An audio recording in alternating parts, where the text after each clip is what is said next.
നമസ്കാരം, എല്ലാവർക്കും ആലിഗ്രോ മാത്തിന്റെ പുതിയൊരു ക്ലാസ്സിലേക്ക് സ്വാഗതം. അപ്പോൾ ഇന്നത്തെ ക്ലാസ്സിൽ നമ്മൾ ഡിസ്കസ് ചെയ്യാനായിട്ട് പോകുന്നത് കഴിഞ്ഞ ആഴ്ച നടന്ന ഫയർമാൻ ഡ്രൈവർ എക്സാമിന്റെ 10 മാത്സ് ചോദ്യങ്ങളായിരിക്കും നമ്മൾ ഡിസ്കസ് ചെയ്യാനായിട്ട് പോകുന്നത്. അപ്പോൾ നമ്മുടെ ക്ലാസ്സിലേക്ക് സ്വാഗതം. ഒന്നാമത്തെ ചോദ്യം ഇങ്ങനെയാണ്: 40, 20, 20, 30, 60 പിന്നെ ഒരു എക്സ്.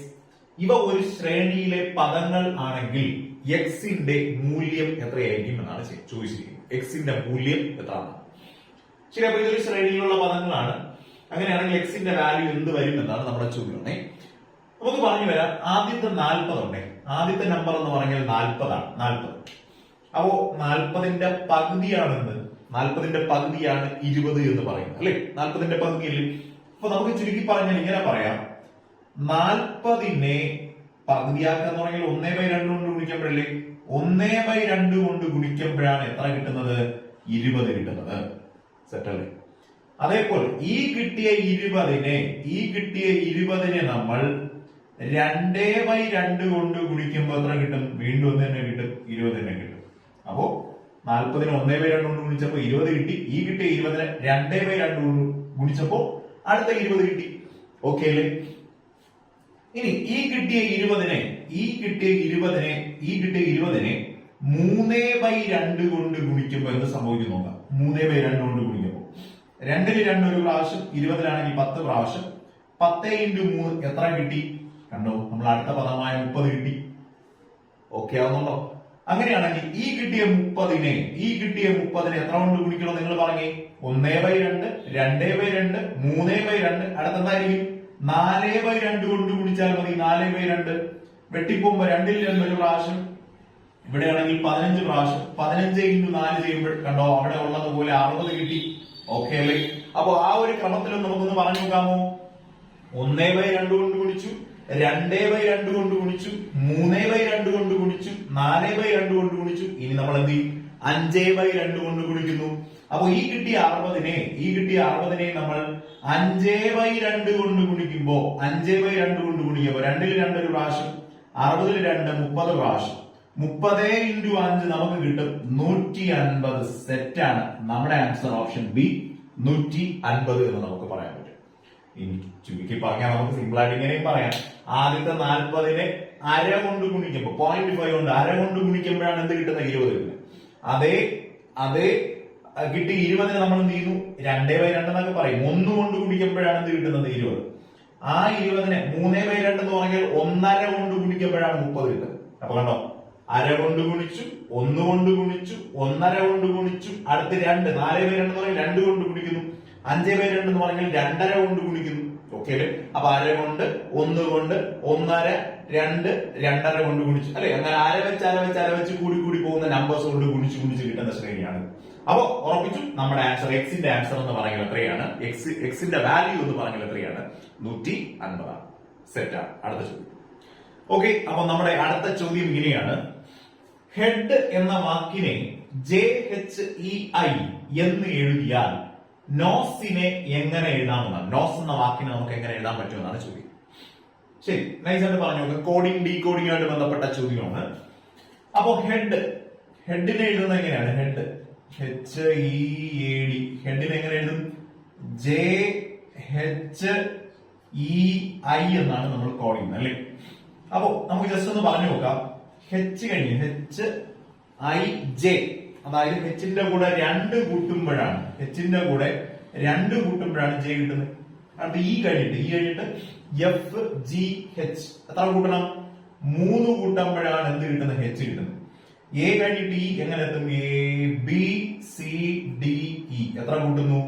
4 കൂട്ടുന്നു, അല്ലെ? 4 കൂട്ടുമ്പോഴാണ് E കിട്ടുന്നത്. ഇനി D കഴിഞ്ഞിട്ട് ABCDEFGHI എത്ര കൂട്ടണം? 5 കൂട്ടണം. അപ്പൊ തന്നിട്ടുള്ള ലെറ്റേഴ്സിന്റെ കൂടെ ആദ്യത്തെ ലെറ്ററിന്റെ കൂടെ 2 കൂട്ടുന്നു, പിന്നെ ഒരു 3 കൂട്ടുന്നു, 4 കൂട്ടുന്നു, 5 കൂട്ടുന്നു. ആ ഒരു ക്രമത്തിലാണ് എഴുതി പോയിരിക്കുന്നത്, അല്ലെ? അങ്ങനെയാണെങ്കിൽ നമുക്ക് നോസിനെ പറ്റി പറഞ്ഞു നോക്കാം. നോസ്, NOSE, അല്ലെ? നോസ്. നമുക്ക് ആദ്യത്തെ കൂടെ 2 കൂട്ടണ്ടേ? MNOP നമുക്ക് കിട്ടും. 2 കൂട്ടുമ്പോ P കിട്ടും. രണ്ടാമത്തെ കൂടെ 3 അല്ലേ കൂട്ടേണ്ടത്? 3 കൂട്ടുമ്പോ MNOPQR, അപ്പൊ 6 കിട്ടും. അടുത്ത 4 കൂട്ടേണ്ടത് എസ് കഴിഞ്ഞിട്ട് TUVW അടുത്ത 5 കൂട്ടണം. ഇയുടെ കൂടെ 5 കൂട്ടുമ്പോ ABCDE FGHIJ. യെസ്. അപ്പൊ നമ്മുടെ ആൻസർ എന്താണ്? PRWJ. നമ്മുടെ ആൻസർ ഓപ്ഷൻ സി PRWJ എന്ന് നമുക്ക് സിമ്പിൾ ആയിട്ട് ചെയ്യാൻ പറ്റും. സിമ്പിൾ കോഡിംഗ് ആണ്, വേറെ പ്രശ്നക്കാരായിട്ടുള്ള ചോദ്യമില്ല. അങ്ങനെയാണെങ്കിൽ അടുത്ത ചോദ്യം ചെയ്യാമോ? അടുത്ത ചോദ്യം. ഓക്കെ, അടുത്തൊരു സ്ഥിരം വരുന്ന ചോദ്യമാണ്, കണ്ണാടിയിലെ പ്രതിബിംബവുമായിട്ട് ബന്ധപ്പെട്ട ചോദ്യം. ചോദ്യം ഇങ്ങനെയാണ്: ക്ലോക്കിലെ സമയം 9:15 എങ്കിൽ കണ്ണാടിയിലെ പ്രതിബിംബത്തിലെ സമയം എത്ര എന്നാണ്. ശരി, അപ്പൊ നമ്മൾ അറിഞ്ഞിരിക്കേണ്ട കാര്യം ഇങ്ങനെയാണ്: തന്നിട്ടുള്ള സമയം 1 മണിക്കും 11 മണിക്കും ഇടയിലാണെങ്കിൽ തന്നിട്ടുള്ള സമയത്തിന് നമ്മൾ എവിടെ നിന്ന് കുറച്ച് പറയണം? 11:60 നിന്ന് കുറച്ച് പറയണം. ഇനി തന്നിട്ടുള്ള സമയം 11 മണിക്കും 1 മണിക്കും ഇടയിൽ വരുന്ന സമയമാണെങ്കിൽ തന്നിട്ടുള്ള സമയത്തിന് 23:60 നിന്ന് കുറച്ച് പറയണം, അല്ലേ? അപ്പൊ നമ്മുടെ തന്നിട്ടുള്ള സമയം എന്ന് പറഞ്ഞാൽ 9:15 അല്ലേ, 9:15 അല്ലേ? അത് ഏത് ഗ്യാപ്പിൽ വരുന്ന സമയമാണ്? 1 മണിക്കും 11 മണിക്കും ഇടയിൽ വരുന്ന സമയമല്ലേ? 1 മണിക്കും 11 മണിക്കും ഇടയിലാണെങ്കിൽ നമ്മൾ എവിടെ നിന്ന് കുറയ്ക്കണം? ആ സമയത്തിന് 11:60 നിന്ന് കുറച്ച് പറയണം. അതായത് 11:60 നിന്ന് 9:15 കുറച്ച് പറയുമ്പോൾ 9:15 കുറയ്ക്കുമ്പോൾ കിട്ടുന്ന ആൻസർ 60 15 കുറയ്ക്കുമ്പോൾ 45 കിട്ടും. 11 9 കുറയ്ക്കുമ്പോൾ 2 എന്ന് പറയും. നമ്മുടെ ആൻസർ 2:45 ഓപ്ഷൻ എ 2:45 എന്ന് പറയാം. സെറ്റ് അല്ലേ? അടുത്ത ചോദ്യം. നമ്മുടെ ചോദ്യം ഇങ്ങനെയാണ്: 2007 ജനുവരി 1 തിങ്കളെങ്കിൽ 2017 ജനുവരി 1 ഏത് ദിവസമായിരിക്കും എന്നാണ് ചോദ്യം. ഓക്കെ, ഇത് അത്യാവശ്യം ഇപ്പോൾ 2-3 മാസമായിട്ട് സ്ഥിരം വന്നുകൊണ്ടിരിക്കുന്ന ഒരു മോഡലാണ്. വർഷങ്ങൾ മാറ്റി ചോദിച്ചിട്ട് ആ സെയിം ഡേറ്റ് ഇട്ടിട്ട് വർഷങ്ങൾ മാറ്റി ചോദിക്കും, അല്ലെ? 2025 ഒരു ദിവസം തന്നെ, എന്നിട്ട് അതേ ദിവസം തന്നെ 2050 ചോദിക്കും. അങ്ങനെ ഈ ഒരു ടൈപ്പിൽ സ്ഥിരം വന്നുകൊണ്ടിരിക്കുന്നതാണ്. അപ്പൊ നമ്മൾ ഇവിടെ ചെയ്യുന്നത്, ആദ്യം നമ്മൾ ചെയ്യേണ്ടത് വർഷങ്ങളുടെ ഗ്യാപ്പ് നോക്കണം. വർഷങ്ങളുടെ ഗ്യാപ്പ് 2007 2017 എത്ര വർഷത്തെ ഗ്യാപ്പ് ഉണ്ട്? 10 വർഷത്തെ ഗ്യാപ്പ് അല്ലേ? അപ്പൊ 10. അപ്പൊ വർഷങ്ങളുടെ ഗ്യാപ്പ് നോക്കി 10 വർഷത്തെ ഗ്യാപ്പ് ഉണ്ട്. സെയിം ഡേ ആണെങ്കിൽ, അപ്പൊ ശ്രദ്ധിക്കണം, സെയിം ഡേ ആണെങ്കിലാണ് നമ്മൾ ഈ ഒരു പരിപാടി ചെയ്യില്ലേ? അവിടെയും ജനുവരി 1, അവിടെയും എന്താണ്? ജനുവരി 1 ആണ്. അപ്പോ വർഷങ്ങളുടെ ഗ്യാപ്പ് നമ്മൾ നോക്കി, 10 വർഷത്തെ ഗ്യാപ്പ്. ഇനി നമ്മൾ നോക്കുന്നത് ഈ പറയുന്ന നമ്മുടെ ചോദ്യത്തിൽ പറഞ്ഞിട്ടുള്ള ഈ ഒരു ഗ്യാപ്പില് ഫെബ്രുവരി 29കളുടെ എണ്ണം നമ്മൾ നോക്കണം. ഫെബ്രുവരി 29കളുടെ എണ്ണം പറഞ്ഞു നോക്കാമോ? ഫെബ്രുവരി 29, 2007 കഴിഞ്ഞാൽ പിന്നെ ഫെബ്രുവരി 29 ലീപ് ഇയർ എവിടെയൊക്കെയാ ഉള്ളത്? 2008 2012 2016. അപ്പോ ഈ പറയുന്ന ഗ്യാപ്പിലുള്ള ഫെബ്രുവരി 29കളുടെ എണ്ണം 2008 2012 2016 3 ഉണ്ട്. അപ്പൊ ആ ഫെബ്രുവരി 29കളുടെ എണ്ണം കൂടെ കൂട്ടി എന്ന് പറയും. 10 3 കൂടെ കൂട്ടുമ്പോൾ നമുക്ക് എത്ര കിട്ടും? 13 എന്ന് പറയും. അപ്പോ വെരി ഫസ്റ്റ് നമ്മൾ ചെയ്യുന്നതാണ് വർഷങ്ങളുടെ ഗ്യാപ്പ് നോക്കി 10 വർഷത്തെ ഗ്യാപ്പ്. ഈ പറയുന്ന ഗ്യാപ്പിലുള്ള ഫെബ്രുവരി 29കളുടെ എണ്ണം 3 ആണ്. കൂട്ടിയപ്പോൾ നമുക്ക് എത്ര എന്ന് പറഞ്ഞു കിട്ടി? 13 എന്ന് പറഞ്ഞു കിട്ടി. ഈ കിട്ടുന്ന 13നെ നമ്മൾ എപ്പോൾ, അല്ലെങ്കിൽ ഇവിടെ കൂട്ടി കിട്ടുന്ന നമ്പേഴ്സിനെ എപ്പോഴും നമ്മൾ 7 കൊണ്ട് ഡിവൈഡ് ചെയ്ത് ശിഷ്ടം കണ്ടുപിടിക്കണം. 7 കൊണ്ട് ഡിവൈഡ് ചെയ്യാം. ഇവിടെ 7 എത്ര പ്രാവശ്യം എന്ന് ചോദിച്ചാൽ 1 പ്രാവശ്യമാണ്. 7 എന്ന് പറഞ്ഞിട്ടും ശിഷ്ടം 6 എന്ന് പറഞ്ഞു കിട്ടി, അല്ലെ? 6 എന്ന് പറഞ്ഞു. ഈ കിട്ടുന്ന ശിഷ്ടത്തിനെ തന്നിട്ടുള്ള ദിവസത്തിന്റെ കൂടെ കൂട്ടി പറഞ്ഞാൽ, അതായത് കിട്ടുന്ന ശിഷ്ടത്തിനെ തന്നിട്ടുള്ള ദിവസം എന്ന് പറഞ്ഞാൽ ഏതാ? തിങ്കളല്ലേ? തിങ്കളുടെ കൂടെ 6 കൂട്ടി പറയണം. തിങ്കളുടെ കൂടെ 6 കൂട്ടി പറയുമ്പോൾ ചൊവ്വ, ബുധൻ, വ്യാഴം, വെള്ളി, ശനി, ഞായർ. നമ്മുടെ ആൻസർ കിട്ടും ഞായറാഴ്ച എന്ന് പറഞ്ഞിട്ടും. ഞായർ. ഏതാ ഓപ്ഷൻ? ഓപ്ഷൻ ബി സെറ്റ് ആയിട്ട് നമുക്ക് പറയാൻ പറ്റും. ഞായറാഴ്ച. ഓക്കെ അല്ലേ? സിമ്പിൾ ആയിട്ട് മനസ്സിലായല്ലോ. അങ്ങനെയാണെങ്കിൽ അടുത്ത ചോദ്യം ചെയ്യാമോ? അടുത്ത ചോദ്യം. ഓക്കെ, അപ്പൊ അടുത്തൊരു നല്ലൊരു ചോദ്യമാണ്. തെരഞ്ഞെടുപ്പ് ഇലക്ഷനുമായിട്ട് ബന്ധപ്പെട്ട് പണ്ടൊക്കെ വന്നുകൊണ്ടിരിക്കും, നമ്മുടെ സ്ഥിരം വന്നുകൊണ്ട് PSC പരീക്ഷകൾക്ക് വരുന്ന ഒരു മോഡൽ തന്നെയാണ്. ശരി, ഒന്ന് പറഞ്ഞു തരാം. ചോദ്യം ഇങ്ങനെയാണ്: ഒരു തെരഞ്ഞെടുപ്പിൽ ആകെ 2 സ്ഥാനാർത്ഥികൾ മത്സരിക്കുന്നു. അതിൽ ഒരാൾക്ക് 48% വോട്ട് ലഭിക്കുകയും 256 വോട്ടുകൾക്ക് പരാജയപ്പെടുകയും ചെയ്തു എങ്കിൽ ആകെ വോട്ടർമാരുടെ എണ്ണം എത്രയാണ്? എങ്കിൽ ആകെ എത്ര വോട്ടർമാരുണ്ടെന്നാണ് കണ്ടുപിടിക്കുന്നത്. ശരി, അപ്പൊ ഈ ഒരു ചോദ്യത്തിൽ നമ്മൾ മനസ്സിലാക്കേണ്ട ഒരു കാര്യം എന്ന് പറഞ്ഞാൽ ഇത്രയേ ഉള്ളൂ. 48 രണ്ടുപേരാണ് മത്സരിക്കുന്നത്. 48% വോട്ട് ലഭിച്ച ആള് 256 വോട്ടുകൾക്ക് പരാജയപ്പെട്ടു എന്നാ പറയുന്നത്. 256 വോട്ടുകൾക്ക് പരാജയപ്പെട്ടു. അപ്പോ ഈ ഇലക്ഷനുമായിട്ട് ബന്ധപ്പെട്ട ചോദ്യങ്ങളിൽ 2 രീതിയിൽ ചോദ്യങ്ങൾ വരാറുണ്ട്.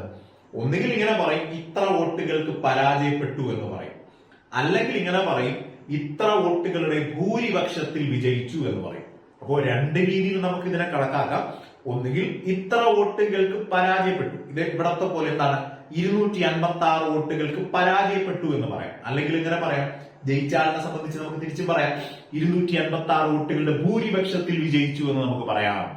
ഓക്കെ അല്ലേ? കണക്ട് ചെയ്യാൻ പറ്റണം. അപ്പൊ ഇത്രയേ ഉള്ളൂ. രണ്ടു തരത്തിൽ പറയാം. തോറ്റ ആളിനെ സംബന്ധിച്ച് നമ്മൾ പറയണമെങ്കിൽ എന്താണ് 256 വോട്ടുകൾക്ക് തോറ്റുപോയി എന്ന് പറയാം. ജയിച്ച ആളിനെ സംബന്ധിച്ച് പറയണമെങ്കിൽ എന്താണ് 256 വോട്ടുകളുടെ ഭൂരിപക്ഷത്തിൽ വിജയിച്ചു എന്ന് പറയാം. അപ്പോ ഈ രണ്ട് സംഭവമാണെങ്കിൽ ഇത്ര വോട്ടുകളുടെ ഭൂരിപക്ഷത്തിൽ ജയിച്ചു എന്ന് പറഞ്ഞാലും 256 വോട്ടുകൾക്ക് പരാജയപ്പെട്ടു എന്ന് പറഞ്ഞാലും നമ്മൾ മനസ്സിലാക്കേണ്ട ഒരു കാര്യം എന്ന് പറഞ്ഞാൽ ഈ പറയുന്ന കാര്യം 256 എന്ന് പറഞ്ഞാൽ തോറ്റുപോയ ആളിനും ജയിച്ച ആളിനും കിട്ടിയ വോട്ടുകളുടെ വ്യത്യാസമാണ് ഈ 256 അല്ലെ? ആ ഒരു ഡിഫറൻസ് എടുക്കുമ്പോഴേ 256 വോട്ടുകൾക്ക് അയാൾ പരാജയപ്പെട്ടു എന്ന് പറയുന്നത്. അപ്പൊ ഒന്നും കൂടെ നന്നായിട്ട് മനസ്സിലാക്കണം. തോറ്റുപോയ ആളിന് കിട്ടിയ വോട്ടും ജയിച്ച ആളിന് കിട്ടിയ വോട്ടും തമ്മിലുള്ള വ്യത്യാസമാണ് 256. ഒന്നും കൂടെ, തോൽവിയും ജയവും തമ്മിലുള്ള വ്യത്യാസമാണ് 256. കണക്ട് ചെയ്യാൻ പറ്റണം. തോറ്റുപോയ ആളിന് കിട്ടിയ വോട്ടും ജയിച്ച ആളിന് കിട്ടിയ വോട്ടും തമ്മിലുള്ള വ്യത്യാസമാണ് 256. അങ്ങനെയാണെങ്കിൽ നമുക്ക് പറയാം തോറ്റുപോയ ആളിന് 48% കിട്ടിയെങ്കിൽ ജയിച്ച ആളിന് എത്ര വോട്ട് കിട്ടിയിട്ടുണ്ടാവും? 100 അല്ലേ? ടോട്ടൽ എന്ന് പറഞ്ഞാൽ 100 അല്ലേ? ആ 100ൽ നിന്ന് 48 കുറയ്ക്കുമ്പോൾ 52%. അപ്പൊ ജയിച്ച ആളിന് 52%, തോറ്റുപോയ ആളിന് എത്ര ശതമാനം കിട്ടിയിട്ടുണ്ടാവും? 48% കിട്ടിയിട്ടുണ്ടാവും. ഓക്കെ അല്ലേ? ഈ തോറ്റ ആളിന് കിട്ടിയതും ജയിച്ച ആളിന് കിട്ടിയതും തമ്മിലുള്ള വ്യത്യാസമല്ലേ ഈ പറഞ്ഞ 256? അതായത് 52%വും 48% തമ്മിലുള്ള വ്യത്യാസം, അതായത് 4%മാണ് 256. 4%മാണ് 256. ഓക്കെ അല്ലേ? അങ്ങനെയാണെങ്കിൽ നമുക്ക് എന്താണ് ആകെ എത്ര വോട്ടർമാരെന്നല്ലേ? ടോട്ടൽ എന്ന് പറഞ്ഞാൽ ഓൾവേസ് എന്താണ് 100% എത്ര എന്നാണ്. 100% എത്ര? ഒന്നും കൂടെ, തോറ്റതിനും ജയിച്ച ആളിനും കിട്ടിയ വോട്ടുകളുടെ വ്യത്യാസമാണ് ഭൂരിപക്ഷം. അല്ലെങ്കിൽ എത്ര വോട്ടുകൾക്ക് പരാജയപ്പെട്ടു എന്ന് പറഞ്ഞാൽ എന്താണ്? അത് തോറ്റ ആളും ജയിച്ച ആളും തമ്മിലുള്ള വ്യത്യാസം, അല്ലെങ്കിൽ തോറ്റ ആളിന് കിട്ടിയതും ജയിച്ച ആളിന് കിട്ടിയതും തമ്മിലുള്ള വ്യത്യാസമാണ് ഈ 256. അതായത് ജയിച്ച ആളിന് കിട്ടിയ 52%, തോറ്റുപോയ ആളിന് കിട്ടിയ 48% തമ്മിലുള്ള വ്യത്യാസം, അതായത് 4%മാണ് 256. അങ്ങനെയാണെങ്കിൽ ടോട്ടൽ എന്ന് പറഞ്ഞാൽ 100% എത്ര കണ്ടുപിടിച്ചാൽ മതി. നമ്മൾ ഇങ്ങനെ എഴുതി കഴിഞ്ഞാൽ ക്രോസ് ചെയ്യുമ്പോൾ എപ്പോഴും 2 നമ്പർ വരുന്ന ക്രോസ് മേളിൽ എഴുതും. ഇവിടെ 2 നമ്പർ, അതായത് 100 × 256 മേളിലും ഒറ്റയ്ക്ക് നിൽക്കുന്ന 4നെ താഴെ എഴുതും. 4ൽ 4 ഒരു പ്രാവശ്യം, 25ൽ 4 6 പ്രാവശ്യം, ബാക്കി ഒന്നുണ്ടല്ലോ 16ൽ 4 പ്രാവശ്യം. വീണ്ടും അത്രയല്ലേ ഉള്ളൂ, വേറെ വെട്ടാനായിട്ടില്ലല്ലോ. 64 × 100 ചെയ്യുമ്പോൾ നമുക്ക് കിട്ടും 6400. ടോട്ടൽ എത്ര പേര് വോട്ട് ചെയ്യാനായിട്ടുണ്ടായിരുന്നു എന്ന് ചോദിച്ചാൽ ഓപ്ഷൻ സി 6400. ആകെ വോട്ടർമാരുടെ എണ്ണം എന്ന് പറഞ്ഞാൽ 6400. സെറ്റ് അല്ലേ? അടുത്ത നല്ലൊരു ചോദ്യമാണ്. ചോദ്യം ഇങ്ങനെയാണ്: ഒരു നിശ്ചിത തുകയുടെ 2 വർഷത്തെ കൂട്ടുപലിശ 315 രൂപ, അതേ തുകയുടെ സാധാരണ പലിശ എന്ന് പറഞ്ഞാൽ 300 രൂപയുമായാൽ വാർഷിക പലിശ നിരക്ക് എത്രയാണ്? അപ്പൊ ഒന്നും കൂടെ, ഒരു നിശ്ചിത തുകയുടെ 2 വർഷത്തെ കൂട്ടുപലിശ തന്നിട്ടുണ്ട്, അത് 315 രൂപയാണ്. 2 വർഷത്തെ കൂട്ടുപലിശ, അതായത് ഞാൻ ഇങ്ങനെ പറയും, കോമ്പൗണ്ട് ഇൻട്രസ്റ്റ് എന്ന് പറഞ്ഞാൽ, കൂട്ടുപലിശ എന്ന് പറഞ്ഞാൽ 315 രൂപ എന്ന് തന്നിട്ടുണ്ട്. ഇനി 2 വർഷത്തെ സാധാരണ പലിശ എന്ന് പറഞ്ഞാൽ, സിമ്പിൾ ഇൻട്രസ്റ്റ് എന്ന് പറഞ്ഞാൽ എത്രയാണെന്ന് തന്നിട്ടുണ്ട്? 300 രൂപ എന്നും പറഞ്ഞിട്ടുണ്ട്. അപ്പൊ ഒന്നും കൂടെ, ഏതോ ഒരു തുകയുടെ 2 വർഷത്തെ കൂട്ടുപലിശ അറിയാം, കൂട്ടുപലിശയാണ്. കോമ്പൗണ്ട് ഇൻട്രസ്റ്റ് എന്ന് പറഞ്ഞാൽ അത് 315 രൂപയാണ്. അതേ തുകയുടെ തന്നെ 2 വർഷത്തെ സാധാരണ പലിശ എന്ന് പറഞ്ഞാൽ എത്ര രൂപയാണ്? 300 രൂപയാണ്. ഇനി വേറെ ഡീറ്റെയിൽസ് ഒന്നും പറഞ്ഞില്ല. അങ്ങനെയാണെങ്കിൽ പലിശ നിരക്ക്, റേറ്റ് ഓഫ് ഇൻട്രസ്റ്റ് കണ്ടുപിടിക്കാനാണ് ചോദിച്ചിരിക്കുന്നത്. വാർഷിക പലിശ നിരക്ക് എത്രയായിരിക്കും എന്നാണ് നമ്മുടെ ചോദ്യം. ശരി, സിമ്പിൾ ആയിട്ട് പറഞ്ഞു തരാം. അപ്പൊ 2 വർഷത്തേക്കുള്ള കൂട്ടുപലിശയും അറിയാം, സാധാരണ പലിശയും തന്നിട്ട് പലിശ നിരക്ക് എത്രയാണടാ എന്ന് ചോദിച്ചാൽ ഓർത്തിരിക്കുക വ്യത്യാസം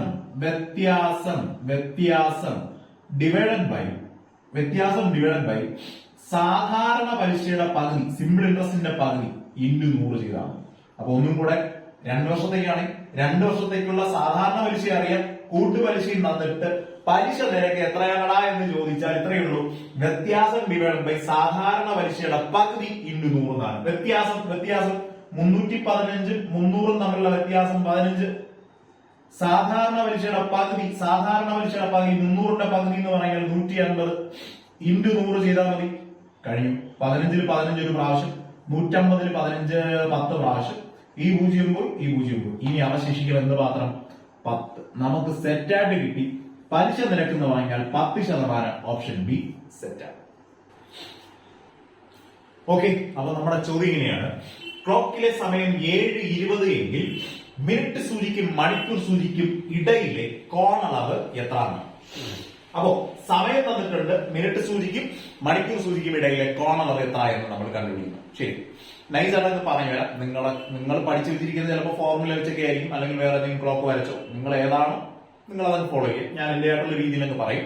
അപ്പോ 7:20 മിനിറ്റ് സൂചിക്കും മണിക്കൂർ സൂചിക്കും ഇടയിലെ കോണളവ് എത്രയാണ്? ശരി, പറഞ്ഞു വരാം. തന്നിട്ടുള്ള സമയം 7:20 7:20. ഞാൻ ഇവിടെ ചെയ്യാൻ പോകുന്നത് 7:20 ആകുമ്പോൾ നിങ്ങൾ ആലോചിച്ചു നോക്ക്. 7:20 ആകുമ്പോൾ മണിക്കൂർ സൂചി ഏത് നമ്പറിൽ കാണും? 7 എന്ന് പറയുന്ന നമ്പറിലല്ലേ? അപ്പൊ ഒന്നും കൂടെ, 7:20 ആകുമ്പോൾ മണിക്കൂർ സൂചി എവിടെ കാണും എന്ന് ചോദിച്ചാൽ 7 എന്ന് പറയുന്ന നമ്പറിലാണ്. ഇനി 20 മിനിറ്റ് ആകുമ്പോൾ നിങ്ങൾ തന്നെ ആലോചിച്ചു, 20 മിനിറ്റ് ആകുമ്പോൾ മിനിറ്റ് സൂചി എവിടെ കാണും? മിനിറ്റ് സൂചിയുടെ പൊസിഷൻ 4 എന്ന് പറയുന്ന നമ്പറിലല്ലേ? 4 ഞാൻ അതേ കൂടെ എഴുതി. അപ്പൊ ഒന്നും കൂടെ, 7:20 ആകുമ്പോ മണിക്കൂർ സൂചി 7 എന്ന് പറയുന്ന നമ്പറിൽ, 7:20 ആകുമ്പോ മിനിറ്റ് സൂചി എന്ന് പറയുന്നത് 4 എന്ന് പറയുന്ന നമ്പറിലാണ്. സെറ്റ് അല്ലേ? നമ്മൾ ചെയ്യുന്നത് ഇവരുടെ വ്യത്യാസം എടുക്കും. 7ഉം 4ഉം തമ്മിലുള്ള വ്യത്യാസം, 7ഉം 4ഉം തമ്മിലുള്ള വ്യത്യാസം എത്രയാണ്? 3 അല്ലേ? ഈ കിട്ടുന്ന വ്യത്യാസത്തിന് നമ്മൾ എപ്പോഴും 30 ഡിഗ്രി കൊണ്ട് ഗുണിക്കണം. അപ്പൊ ഈ കിട്ടുന്ന വ്യത്യാസം എപ്പോഴും നമ്മൾ എത്ര ഡിഗ്രി കൊണ്ട് ഗുണിക്കുന്നു? 30 ഡിഗ്രി കൊണ്ട് ഗുണിക്കുന്നു. ഇപ്പൊ നമുക്ക് ഒരു ആൻസർ കിട്ടും, 90 ഡിഗ്രി എന്ന് പറഞ്ഞു കിട്ടും. ഇതല്ല നമ്മുടെ ആൻസർ. നമ്മൾ ഈ കിട്ടിയ ആൻസറിനോടൊപ്പം തന്നിട്ടുള്ള മിനിറ്റ് വാല്യൂവിന്റെ പകുതി കൂടെ അങ്ങ് കൂട്ടി പറയും. തന്നിട്ടുള്ള മിനിറ്റ് വാല്യൂ എന്ന് പറഞ്ഞാൽ 20 അല്ലേ? 20ന്റെ പകുതിയായ 10ഉം കൂടെ ചേർത്തെന്ന് പറയും. 90ന്റെ കൂടെ 10ഉം കൂടെ ചേർത്ത് പറയുമ്പോൾ നമ്മുടെ answer 100 degree. Option B. Okay ആണോ? ഇനി ഈ ഒരു വ്യത്യാസം വരുന്ന സമയത്ത് ഇവിടെ ഒരു നെഗറ്റീവ് വാല്യൂ ആണ് അല്ലെ? ഇവിടെ 4 ഇവിടെ 7 വന്ന വ്യത്യാസം എടുക്കുമ്പോൾ നെഗറ്റീവ് നമ്പർ ആയിരിക്കും വരിക. ഇവിടെ നെഗറ്റീവ് നമ്പർ ആണ് വരുന്നതെങ്കിൽ ബാക്കി പ്രോസസ് എല്ലാം സെയിം തന്നെയാണ്. ലാസ്റ്റ് സ്റ്റെപ്പിൽ മിനിറ്റിന്റെ പകുതി എടുത്ത് കൂട്ടുകയില്ല, മിനിറ്റിന്റെ പകുതി നമ്മൾ കുറച്ച് പറയും. ഓക്കെ, ആ ഒരു വ്യത്യാസം മാത്രമേ ഉള്ളൂ. അപ്പൊ ഇനി നമ്മുടെ ആൻസർ നമുക്ക് കിട്ടുന്ന എത്രയാണ്? 100 ഡിഗ്രി എന്ന് പറഞ്ഞ് നമുക്ക് ഉറപ്പിക്കാം. നമ്മുടെ ആൻസർ 100 ഡിഗ്രി. ശരി, ഓക്കെ, നമ്മുടെ ചോദ്യം ഇങ്ങനെയാണ്. ഒരു ക്ലാസ്സിലെ ആൺകുട്ടികളുടെയും പെൺകുട്ടികളുടെയും ശരാശരി ഭാരം എന്ന് പറഞ്ഞാൽ 40 കിലോഗ്രാം. ആൺകുട്ടികളുടെ ശരാശരി ഭാരം 42 കിലോഗ്രാം, പെൺകുട്ടികളുടെ ശരാശരി ഭാരം 35 കിലോഗ്രാമുമാണ്. എങ്കിൽ ആ ക്ലാസ്സിൽ 25 ആൺകുട്ടികൾ ഉണ്ട് എങ്കിൽ പെൺകുട്ടികളുടെ എണ്ണം എത്രയാണ്? അപ്പൊ നമ്മൾ നേരായ രീതിയിലൊക്കെ നമ്മൾ ചെയ്യണമെങ്കിൽ കുറെ അധികം സ്റ്റെപ്പുകൾ നമ്മൾ വേണ്ടി വരും. അപ്പൊ ഇതിനകത്ത് നമുക്ക് കുറച്ച് സിമ്പിൾ ആയിട്ട് നമുക്ക് ചെയ്തു വരാൻ പറ്റും. അപ്പൊ ആദ്യത്തെ സെന്റൻസ് അവിടെ തന്നെ നിന്നോട്ടെ. ഞാൻ ആദ്യം രണ്ടാമത്തെ സെന്റൻസ് വായിക്കുകയാണ്. ആൺകുട്ടികളുടെ ശരാശരി ഭാരം, അതായത് ബോയ്സിന്റെ മാത്രം ശരാശരി എന്ന് പറയുന്നത് എത്രയാണ്? 42 കിലോഗ്രാം. ഓക്കെ അല്ലേ? ഒന്നും കൂടെ, ബോയ്സിന്റെ മാത്രം ശരാശരി എന്ന് പറഞ്ഞാൽ എത്രയാണ്? 42 കിലോഗ്രാം ആണ്. ഇനി ഇതിനകത്ത് ഗേൾസിന്റെ മാത്രം ശരാശരി അല്ലെ, പെൺകുട്ടികളുടെ ശരാശരി ഭാരം എന്ന് പറഞ്ഞാൽ എത്ര തന്നിട്ടുണ്ട്? 35 കിലോഗ്രാം തന്നിട്ടുണ്ട്. അപ്പൊ ഒന്നും കൂടെ, ആൺകുട്ടികളുടെ മാത്രം ശരാശരി ഭാരം 42 കിലോഗ്രാം ആണ്, പെൺകുട്ടികളുടെ മാത്രം ശരാശരി ഭാരം എന്ന് പറയുന്നത് 35 കിലോഗ്രാം. ഇനി ഒന്നാമത്തെ സെന്റൻസ് വായിച്ചേ. ക്ലാസ്സിലെ ആൺകുട്ടികളുടെയും പെൺകുട്ടികളുടെയും ശരാശരി ഭാരം, അതായത് ക്ലാസ്സിലെ മുഴുവൻ കുട്ടികളുടെ ശരാശരി ഭാരം എന്ന് പറയുന്നത് എത്രയാണ്? 40 കിലോഗ്രാം എന്നാണ് പറഞ്ഞിരിക്കുന്നത്. അതായത് ആൺകുട്ടികളുടെയും പെൺകുട്ടികളുടെ എല്ലാം കൂടെ ചേർത്ത് വരുമ്പോൾ നമുക്ക് കിട്ടുന്ന ശരാശരി എന്ന് പറഞ്ഞാൽ 40 കിലോഗ്രാം. ഞാൻ അതിന്റെ കറക്റ്റ് സെന്ററിലായിട്ട് എഴുതി. ഓക്കെ അല്ലേ? അപ്പൊ ഒന്നും കൂടെ, ആൺകുട്ടികളുടെ മാത്രം ശരാശരി 42, പെൺകുട്ടികളുടെ മാത്രം ശരാശരി 35 ആണ്. രണ്ടും കൂടെ ചേർക്കുമ്പോൾ കിട്ടുന്നത്, അതായത് ആൺകുട്ടികളുടെയും പെൺകുട്ടികളുടെ ഓവറാൾ ശരാശരി എന്ന് പറഞ്ഞാൽ എത്രയാണ്? 40 കിലോഗ്രാം. നമ്മളിവിടെ അലിഗേഷൻ മെത്തേഡ് വെച്ച് നമുക്ക് ചെയ്യാൻ പറ്റും. അതായത് ഇത്രയേ ഉള്ളൂ. ഞാനിങ്ങനെ ക്രോസ് ചെയ്ത് വ്യത്യാസം എടുക്കും. 42 40 തമ്മിലുള്ള വ്യത്യാസം എടുത്ത് ഞാൻ എഴുതും. 42 40 തമ്മിലുള്ള വ്യത്യാസം എത്രയാണ്? 2. ഇനി 35 40 തമ്മിലുള്ള വ്യത്യാസം, 35 40 തമ്മിലുള്ള വ്യത്യാസം എത്രയാണ്? 5. ഓക്കെ അല്ലേ? നമ്മുടെ ആൻസർ കഴിഞ്ഞില്ല. നമ്മുടെ ആൻസർ എന്ന് പറയുന്നത് നമ്മള് ആൺകുട്ടികളുടെയും പെൺകുട്ടികളുടെയും എണ്ണത്തിന്റെ റേഷ്യോ കഴിഞ്ഞില്ല. ആൺകുട്ടികളുടെയും പെൺകുട്ടികളുടെയും എണ്ണത്തിന്റെ റേഷ്യോ എന്ന് പറയുന്നത് എത്രയാണ്? 5:2 എന്ന് പറയുന്നത്. അപ്പൊ ഒന്നും കൂടെ ഈ ഒരു ചോദ്യത്തിൽ നിന്ന് നമുക്ക് വേറൊരു ചോദ്യം കൂടെ ഇടയിൽ പറയാൻ പറ്റും. ഈ ക്ലാസ്സിലെ ആൺകുട്ടികളുടെയും പെൺകുട്ടികളുടെ എണ്ണത്തിന്റെ റേഷ്യോ എത്രയാണെന്ന് ചോദിച്ചാൽ അത് എത്രയാണ്? 5:2. അപ്പൊ ഒന്നും കൂടെ ഇതുവരെ ഞാൻ പറഞ്ഞ കാര്യം ഇത്രയും ഒന്നും കൂടെ പറയാം. ആൺകുട്ടികളുടെ ശരാശരി 42 പെൺകുട്ടികളുടെ ശരാശരി 35 രണ്ടുപേരുടെയും കൂടെ ശരാശരി എടുക്കുമ്പോൾ 40 കിട്ടും. ഇനി നമ്മൾ ക്രോസ് ചെയ്ത് വ്യത്യാസം എടുത്തത് ഇവിടെ 2 42 40 തമ്മിലുള്ള വ്യത്യാസം 2 35 40 തമ്മിലുള്ള വ്യത്യാസം 5. അതായത് ആൺകുട്ടികളുടെയും പെൺകുട്ടികളുടെയും എണ്ണത്തിന്റെ റേഷ്യോ എന്ന് പറഞ്ഞാൽ അവരുടെ എണ്ണത്തിന്റെ റേഷ്യോ എന്ന് പറഞ്ഞാൽ 5:2. ആൺകുട്ടികളുടെയും പെൺകുട്ടികളുടെയും എണ്ണത്തിന്റെ അംശബന്ധം എത്രയാണെന്ന് ചോദിച്ചാൽ 5:2. 5:2. അപ്പോ ആൺകുട്ടികളുടെയും പെൺകുട്ടികളുടെ എണ്ണത്തിന്റെ അംശബന്ധം നമുക്ക് കിട്ടിയിട്ടുണ്ട്. ഇനി നമുക്ക് അവസാനം എന്തോ ഒരു കാര്യങ്ങൾ അവർ പറഞ്ഞിട്ടുണ്ടല്ലോ. ആ ക്ലാസ്സിൽ 25 ആൺകുട്ടികളുണ്ട്. അപ്പൊ ഒന്നും കൂടെ അവരുടെ എണ്ണത്തിന്റെ റേഷ്യോ 5:2. ഈ 5:2 എന്ന് ഉദ്ദേശിക്കുന്നത് എത്രയേ ഉള്ളൂ? 5 ഭാഗം ആൺകുട്ടികൾ ഉണ്ടെങ്കിൽ 2 ഭാഗം പെൺകുട്ടികളുണ്ട് എന്നാണ്. അപ്പൊ ഒന്നും കൂടെ 5 ഭാഗം ബോയ്സ് ഉണ്ടെങ്കിൽ 2 ഭാഗം ഗേൾസ് ഉണ്ടെന്നാണ്. ഈ 5 ഭാഗം ബോയ്സിന്റെ എണ്ണം തന്നിട്ടുണ്ട്. 5 ഭാഗത്തിന് തുല്യമായത് എത്ര തന്നിട്ടുണ്ട്? 25 ആൺകുട്ടികളുണ്ടെന്ന് പറഞ്ഞിട്ടുണ്ടല്ലോ. 25. അങ്ങനെയാണെങ്കിൽ പെൺകുട്ടികൾ എത്രയാണെന്നല്ലേ കണ്ടുപിടിക്കേണ്ടത്? പെൺകുട്ടികൾ 2 ഭാഗമല്ലേ? 2 ഭാഗത്തിന് തുല്യമായത് എത്ര എന്ന് കണ്ടുപിടിച്ചു കൊടുത്താൽ മതി. അപ്പൊ ഒന്നും കൂടെ നമ്മൾ ആദ്യം കണ്ടുപിടിച്ചത് ആൺകുട്ടികളുടെയും പെൺകുട്ടികളുടെയും എണ്ണത്തിന്റെ അംശബന്ധമാണ് നമ്മൾ കണ്ടുപിടിച്ചത് അല്ലെ. ആൺകുട്ടികൾ 5 ഭാഗം ഉണ്ടെങ്കിൽ പെൺകുട്ടികൾ എത്ര ഭാഗം ഉണ്ടെന്ന് പറയാം? 2 ഭാഗം ഉണ്ട് എന്ന് പറയാം. ഇനി ബോയ്സ് 5 ഭാഗമല്ലേ? ഈ 5 ഭാഗത്തിന് തുല്യമായ ആൺകുട്ടികളുടെ എണ്ണം തന്നിട്ടുണ്ട് 25. 5 ഭാഗത്തിന് തുല്യമായ 25. അങ്ങനെയാണെങ്കിൽ പെൺകുട്ടികളുടെ എണ്ണം 2 ഭാഗത്തിന് തുല്യമായ എത്ര എന്ന് കണ്ടുപിടിച്ചാൽ മതി. കഴിഞ്ഞു. ഇങ്ങനെ എഴുതി കഴിഞ്ഞാൽ നമ്മൾ എന്ത് ചെയ്യുന്നു? ക്രോസ് ചെയ്യുന്നു. നമുക്ക് ക്രോസ് ചെയ്ത് പറയാം. ക്രോസ് ചെയ്യുമ്പോൾ 2 നമ്പർ വരുന്നതിൽ മേളിൽ എഴുതാറ്. ഈ ക്രോസിൽ 2 നമ്പർ നമുക്ക് പറയാം. 2x25 മേളിലും എഴുതി, ഒറ്റയ്ക്ക് നിൽക്കുന്ന 5 പിടിച്ച് താഴെ എഴുതി. 5ൽ 5 ഒരു പ്രാവശ്യം, ഇവിടെ 5 പ്രാവശ്യം. 2x5 നമ്മുടെ ആൻസർ 10 സെറ്റാണ്. Option B 10. അതായത് ഈ പറയുന്ന ക്ലാസ്സിലെ പെൺകുട്ടികളുടെ എണ്ണം എന്ന് പറയുന്നത് എത്രയാണ്? 10 പെൺകുട്ടികളായിരിക്കും ഉണ്ടാകുക. അപ്പൊ ഇത് കോമൺ ആയിട്ട് PSC പരീക്ഷകൾക്ക് പല രീതിയിൽ ചോദിക്കാറുണ്ട്. ഇതേപോലെ ഒരാൾക്കാരുടെ, അതായത് ആൺകുട്ടികളുടെ എണ്ണം തന്നിട്ട് പെൺകുട്ടികളുടെ ചോദിക്കും. ഇനി ഇത് തന്നെ ചോദിക്കാം, ആൺകുട്ടികളുടെയും പെൺകുട്ടികളുടെയും എണ്ണത്തിന്റെ അംശബന്ധം എത്ര? അങ്ങനെ ഒരു ചോദ്യം വേണമെങ്കിൽ ചോദിക്കാം. 5:2 എന്ന് പറയാം. ഇനി ആൺകുട്ടികൾ എത്ര ശതമാനം ഉണ്ടെന്നൊക്കെ വേണമെങ്കിൽ ചോദിക്കാം. ഇതേ ക്വസ്റ്റ്യനില് ആൺകുട്ടികൾ എത്ര ശതമാനം ഉണ്ടെന്ന് ചോദിച്ചാൽ, ഇതേ ചോദ്യത്തിൽ തന്നെ ആൺകുട്ടികൾ ഈ ക്ലാസ്സിൽ എത്ര ശതമാനം ഉണ്ടെന്ന് ചോദിച്ചാൽ എങ്ങനെ പറയും? ഇതെന്താണ്? ആൺകുട്ടികൾ 5 ഭാഗം, പെൺകുട്ടികൾ 2 ഭാഗം അല്ലേ? ടോട്ടൽ എത്ര ഭാഗം? ടോട്ടൽ 7 ഭാഗം ഉള്ളതിൽ 5 ഭാഗം ആൺകുട്ടികൾ എന്നാണ്. അപ്പൊ ടോട്ടൽ 7 ഭാഗമുണ്ട്. 7ൽ 5 ഭാഗം ആൺകുട്ടികൾ എന്നാണ്. ഇതിന് ശതമാനമാക്കാൻ 100 കൊണ്ടൊക്കെ ഗുണിച്ച് പറഞ്ഞാൽ മതി. അങ്ങനെയും ചോദ്യങ്ങൾ വന്നിട്ടുണ്ട്. ആൺകുട്ടികൾ എത്ര ശതമാനം കാണും, പെൺകുട്ടികൾ എത്ര ശതമാനം, പെൺകുട്ടികൾ എത്ര ശതമാനം ചോദിച്ചാൽ ടോട്ടൽ 7 ആണ്. 7ൽ 2 ഇൻഡു എന്താണ്? ശതമാനമാക്കാൻ 100 കൊണ്ട് ഗുണിച്ചാൽ മതി. ഓക്കെ, എന്തെങ്കിലും ആവട്ടെ. അപ്പോ ചോദ്യം ചെയ്യാനായിട്ടൊന്ന് സെറ്റ് ചെയ്ത് വെച്ചോളൂ. ഇതിനകത്ത് നമുക്ക് പെട്ടെന്ന് ഈ തന്നിട്ടുള്ള ഡീറ്റെയിൽ വെച്ച് നമുക്ക് പറയാൻ പറ്റുന്ന എന്താണ്? ആൺകുട്ടികളുടെയും പെൺകുട്ടികളുടെയും എണ്ണത്തിന്റെ അംശബന്ധം നമുക്ക് പറയാൻ പറ്റും. അതിൽ നിന്ന് നമുക്ക് എന്ത് വേണമെങ്കിലും നമുക്ക് ഇടാൻ പറ്റും. യെസ്, അങ്ങനെയാണെങ്കിൽ അടുത്ത ചോദ്യം ചെയ്യാം. അടുത്ത ചോദ്യം ഇങ്ങനെയാണ്. ഒരാൾ എക്സിൽ നിന്ന് വൈയിലേക്ക് മണിക്കൂറിൽ 30 കിലോമീറ്റർ വേഗതയിൽ സഞ്ചരിച്ച് തിരികെ 20 കിലോമീറ്റർ വേഗതയിൽ സഞ്ചരിച്ച് അയാൾ എക്സിൽ എത്തി. ആകെ 10 മണിക്കൂർ സമയം യാത്രയ്ക്ക് എടുത്തു എങ്കിൽ എക്സിൽ നിന്ന് വൈയിലേക്കുള്ള ദൂരം എത്രയാണ്? എക്സിൽ നിന്ന് വൈയിലേക്കുള്ള ദൂരം എത്രയായിരിക്കും എന്നാണ് ചോദ്യം. ശരി, നമുക്ക് നൈസാണെന്ന് പറഞ്ഞു നോക്കാം. ഒരാൾ എക്സിൽ നിന്നും വൈയിലേക്ക്, അപ്പോ എക്സ് ഉണ്ട്, വൈ ഉണ്ട്. അപ്പോ എക്സ് ഉണ്ട്, വൈ ഉണ്ട്. എക്സിൽ നിന്ന് വൈയിലോട്ട് എത്രയിൽ പോകുന്നുണ്ട്? അങ്ങോട്ട് ഒരു 30ൽ പോകുന്നുണ്ട് അല്ലെ? 30ൽ പോകുന്നുണ്ട്. തിരിച്ചാണെങ്കിൽ എത്രയിൽ വരുന്നുണ്ട്? ഒരു 20 കിലോമീറ്റർ വേഗതയിൽ സഞ്ചരിക്കുന്നു. അപ്പൊ എക്സിൽ നിന്ന് വൈയിലേക്ക് പോകുന്നു, വൈയിൽ നിന്ന് എക്സിലേക്ക് വരുന്നു. അങ്ങോട്ട് എക്സിൽ നിന്ന് വൈയിലേക്ക് 30 കിലോമീറ്റർ വേഗതയിലും വൈയിൽ നിന്ന് എക്സിലേക്ക് 20 കിലോമീറ്റർ വേഗതയിലും സഞ്ചരിക്കുന്നുണ്ട്. അയാൾ അടുത്ത് ആകെ 10 മണിക്കൂർ സമയം യാത്രയ്ക്ക് എടുത്തു. ആകെ എടുത്ത് എത്ര മണിക്കൂറാണ്? 10 മണിക്കൂർ സമയം വേണ്ടി വന്നു എന്നാ പറഞ്ഞിരിക്കുന്നത്. ശരിയെങ്കിൽ എക്സിൽ നിന്ന് വൈയിലേക്കുള്ള ദൂരം എത്രയാണ് കണ്ടുപിടിക്കുക. എക്സും വൈയും തമ്മിലുള്ള അകലം, അല്ലെങ്കിൽ എക്സിൽ നിന്ന് വൈയിലേക്കുള്ള ദൂരം എത്രയാണ് കണ്ടുപിടിക്കുന്നത്. ശരി, അപ്പൊ നമ്മൾ മനസ്സിലാക്കേണ്ടത് അങ്ങോട്ട് അയാൾ 30 കിലോമീറ്റർ വേഗതയിൽ പോയി, തിരികെ അയാൾ ഒരു 20 കിലോമീറ്റർ വേഗതയിൽ വന്നു. അതായത് സഞ്ചരിക്കുന്ന ദൂരം തുല്യമാണെങ്കിൽ അങ്ങോട്ടും ഇങ്ങോട്ടും കൂടെയുള്ള അയാളുടെ ശരാശരി വേഗത നമുക്ക് പറയാൻ പറ്റും. അപ്പൊ ഒന്നും കൂടെ എങ്ങനെയാണ് ഈ പറയുന്ന സ്ഥലങ്ങൾ തമ്മിലുള്ള അകലം, എക്സും വൈയും തമ്മിലുള്ള അകലം സെയിം അല്ലേ? അങ്ങോട്ട് പോണ ദൂരം ഇങ്ങോട്ട് പറഞ്ഞ ദൂരം എന്താണ്? സെയിം ആണ്.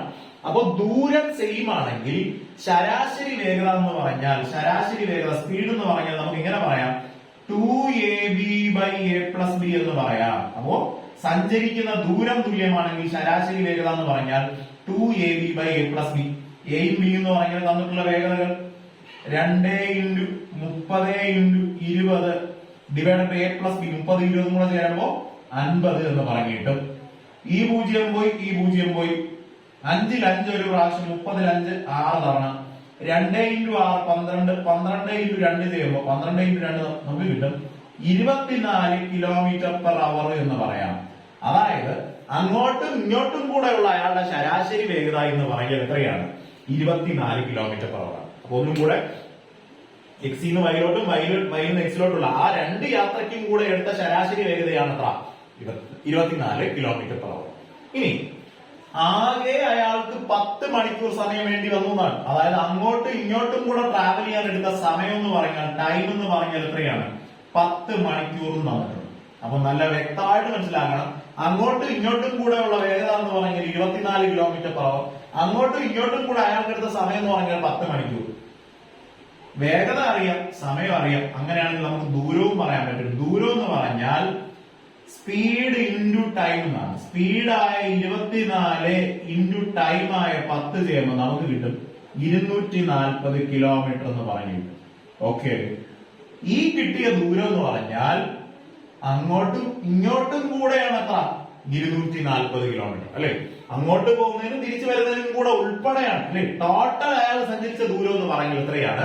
240 കിലോമീറ്റർ ആണ്. നമ്മുടെ ചോദ്യം അതല്ലല്ലോ. എങ്കിൽ എക്സിൽ നിന്ന് വൈയിലേക്കുള്ള ദൂരം എത്താന്നല്ലേ? ഇവര് തമ്മിലുള്ള ഡിസ്റ്റൻസ് ആണ് ചോദിച്ചത്. അങ്ങോട്ടും ഇങ്ങോട്ടും കൂടെ 240 ആണെങ്കിൽ ഇവര് തമ്മിലുള്ള അകലം എന്ന് പറഞ്ഞാൽ ഇതിന്റെ പകുതി ആയിരിക്കും, ഇതിന്റെ പകുതി ആയിരിക്കും, ഇതിന്റെ പകുതി. 240ന്റെ പകുതി നമുക്ക് പറയാം 120 കിലോമീറ്റർ ആയിരിക്കും. 120 കിലോമീറ്റർ. നമ്മുടെ ആൻസർ ഓപ്ഷൻ എ 120 കിലോമീറ്റർ ആയിരിക്കും. അപ്പോ ഈ 240 കിലോമീറ്റർ ആൻസർ കിട്ടണമെങ്കിൽ നമുക്ക് എങ്ങനെ ചോദിക്കാം? അയാൾ ആകെ എത്ര ദൂരം സഞ്ചരിച്ചു എന്ന് ചോദിച്ചാൽ എത്ര ദൂരമാണ്? 240 കിലോമീറ്റർ ആണ്. ഇനി ഈ സ്ഥലങ്ങൾ തമ്മിലുള്ള അകലം എന്ന് പറഞ്ഞു ചോദിച്ചാൽ ഈ 240ന്റെ പകുതി ആയിരിക്കും. അതെത്ര? 120 കിലോമീറ്റർ ആയിരിക്കും. സെറ്റ് ആയിരിക്കും. അങ്ങനെയാണെങ്കിൽ അടുത്ത ചോദ്യം ചെയ്യാം. അടുത്ത ചോദ്യം. ഓക്കെ, അപ്പൊ നമ്മുടെ ഇന്നത്തെ ഈ ഒരു ക്ലാസ്സിലെ അവസാനത്തെ ചോദ്യം അല്ലെങ്കിൽ 10ാമത്തെ ചോദ്യം എന്ന് പറയുന്നത് എങ്ങനെയാണ്? രമേശും അനന്തവും കൂടി ഒരുമിച്ച് ഒരു ജോലി 6 ദിവസം കൊണ്ട് ചെയ്തു തീർക്കും. അതേ ജോലി രമേശ് 9 ദിവസം കൊണ്ട് ചെയ്തു തീർക്കുമെങ്കിൽ അനന്തുവിന് ആ ജോലി ചെയ്തു തീർക്കാൻ എത്ര ദിവസം വേണമെന്നാണ്. അനന്തുവിന് ഈ ജോലി ഫിനിഷ് ചെയ്യാനായിട്ട് എത്ര ദിവസം വേണമെന്നാണ്. ശരി, അപ്പോ വർക്ക് ആൻഡ് ടൈമുമായിട്ട് ബന്ധപ്പെട്ട ഒരു ചോദ്യമാണ്. രമേശും അനന്തവും കൂടി ഒരുമിച്ച് ഈ ജോലി ഫിനിഷ് ചെയ്യാൻ എത്ര ദിവസമാണ്? 6 ദിവസം വേണമെന്നാ പറഞ്ഞിരിക്കുന്നത്. 6 ദിവസം. ഇനി അതേ ജോലി രമേശ് മാത്രമായിട്ട് ചെയ്യുകയാണെങ്കിൽ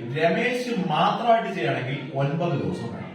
അപ്പൊ ഒന്നും കൂടെ, രമേശും അനന്തവും കൂടെ ചെയ്യുകയാണെങ്കിൽ 6 ദിവസം, രമേശ് മാത്രമായിട്ട് ചെയ്യുകയാണെങ്കിൽ 9 ദിവസം വേണം. ഓക്കെ അല്ലേ? നമ്മുടെ ചോദ്യം എന്താ? അങ്ങനെയാണെങ്കിൽ അനന്തുവിന് മാത്രമായിട്ട് ആ ജോലി ചെയ്തു തീർക്കാൻ എത്ര ദിവസം വേണം എന്നാണ് നമ്മുടെ ചോദ്യം. അപ്പൊ ഇങ്ങനെ വരുന്ന ചോദ്യങ്ങളിൽ നമ്മുടെ ചോദ്യത്തിന് നമുക്ക് ഇങ്ങനെ മാറ്റി എഴുതാലോ. രമേശും അനന്തവും കൂടി 6 ദിവസം, രമേശ് മാത്രമായിട്ട് 9 ദിവസം. അപ്പൊ ഇത്തരം ചോദ്യങ്ങൾ നമ്മൾ ചെയ്യുന്നത് തന്നിട്ടുള്ള സമയങ്ങളുടെ LCM പറയും. തന്നിട്ടുള്ള സമയങ്ങളുടെ LCM 6ന്റെയും 9ന്റെയും LCM, 6ന്റെയും 9ന്റെയും LCM നമുക്ക് കിട്ടും 18 എന്ന് പറഞ്ഞിട്ട്. ഓക്കെ അല്ലേ? ഈ 18ന് നമ്മൾ ടോട്ടൽ വർക്ക് എന്ന് പറയാം. അല്ലെങ്കിൽ മൊത്തം ഇവിടെ എത്ര ജോലി ഉണ്ടെന്ന് ചോദിച്ചാൽ എത്രയാണ്? 18 ജോലി. അപ്പൊ മൊത്തം ഇവിടെ എത്ര ജോലി ഉണ്ടെന്ന് ചോദിച്ചാൽ 18 ജോലി. ഇനി നമ്മൾ ഇവരുടെ എഫിഷ്യൻസി കണ്ടുപിടിക്കുക, അല്ലെങ്കിൽ ഇവർ ഒരു ദിവസം ചെയ്യുന്ന ജോലി നമ്മൾ കണ്ടെത്തും. അതായത് രമേശും അനന്തവും കൂടി ഒരു ദിവസം എത്ര ജോലി ചെയ്യുന്നു കാണാൻ ഈ 18/6 ചെയ്യണം 3 എന്നും, രമേശ് മാത്രമായിട്ട് ഒരു ദിവസം എത്ര ജോലി ചെയ്യുന്നു കാണാൻ 18/9 2 എന്നും പറയും. അപ്പൊ ഈ കിട്ടിയ 3ഉം 2ഉം എന്താണ് എന്നുള്ളത് നന്നായിട്ട് മനസ്സിലാക്കണം. രമേശും അനന്തവും കൂടെ ഒരു ദിവസം ചെയ്യുന്ന ജോലി 3 ജോലി, രമേശ് മാത്രമായിട്ട് ഒരു ദിവസം ചെയ്യുന്ന ജോലി 2 ജോലി. അപ്പൊ ഒന്നും കൂടെ, രമേശും അനന്തും കൂടെ ചേർന്ന് ഒരു ദിവസം 3 ജോലി ചെയ്യും, രമേശ് മാത്രം ഒരു ദിവസം എത്ര ജോലി ചെയ്യും? 2 ജോലി. അതിന്റെ അർത്ഥം എന്താണ്? അനന്ത് ഒരു ദിവസം 1 ജോലി ചെയ്യുന്നല്ലേ, അല്ലെ? രണ്ടുപേരും കൂടെ 3 ജോലി, അതിൽ ഒരാള് ചെയ്യണത് രമേശ് 2 ജോലി ചെയ്യുന്നതാണ് ഒരു ദിവസം.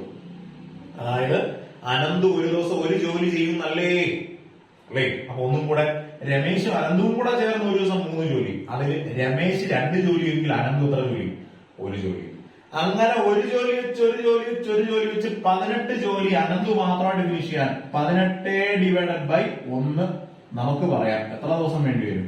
18 ദിവസം. നമ്മുടെ ആൻസർ ഓപ്ഷൻ ഡി 18 നമുക്ക് സെറ്റ് ആയിട്ട് പറയാം. ഓക്കെ അല്ലേ? കുഴപ്പമില്ലാന്ന് തോന്നുന്നു. വർക്ക് ആൻഡ് ടൈമുമായിട്ട് ബന്ധപ്പെട്ട ഒരു ചോദ്യമാണ്. അത്യാവശ്യം സ്ഥിരം വന്നുകൊണ്ടിരിക്കുന്ന ഒരു മോഡൽ തന്നെയാണ്. നമ്മുടെ ഈ പറഞ്ഞ 1-2 മാസത്തിനുള്ളിൽ 1-2 പരീക്ഷകൾക്ക് ഇതുമായിട്ട് ബന്ധപ്പെട്ട് ഇതേപോലത്തെ ഈ ഒരു ടൈപ്പിലുള്ള ചോദ്യങ്ങൾ വന്നിട്ടുണ്ട്. ഓക്കെ, അപ്പോ നമ്മളൊരു 10 ചോദ്യങ്ങളാണ് നമ്മൾ വർക്ക്ഔട്ട് ചെയ്തത്. കഴിഞ്ഞ ആഴ്ച നടന്ന ഫയർമാൻ ഡ്രൈവർ എക്സാമിന്റെ 10 ചോദ്യങ്ങളാണ്. നിങ്ങൾക്ക് എല്ലാവർക്കും നന്നായിട്ട് മനസ്സിലായി വിശ്വസിക്കുന്നു. അപ്പോൾ എല്ലാവർക്കും all the best. Thank you.